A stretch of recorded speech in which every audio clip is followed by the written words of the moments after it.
咁我哋而家咧就想同大家試下做 Paper A 嘅5.2 chord 揾 cadence 嘅 A 呢一題 D major 嘅。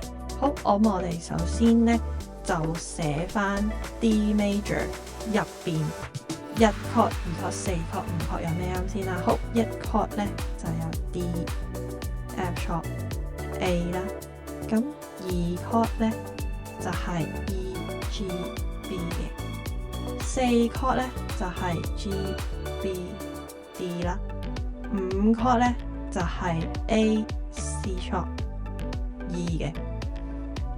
係啦，好，跟住咧，我哋就睇翻框住咗嗰兩個 chord 到底有啲咩音啦。好，第一個就係 D、A、D、F sharp， 好 ，D、A、D、F sharp， 好，即係呢個1 chord 啦。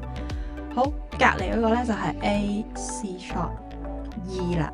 咁 A、C sharp、E 就係5 chord 啦。咁1 chord 去5 chord 就係屬於 imperfect cadence，咁我哋就要 take imperfect 啦。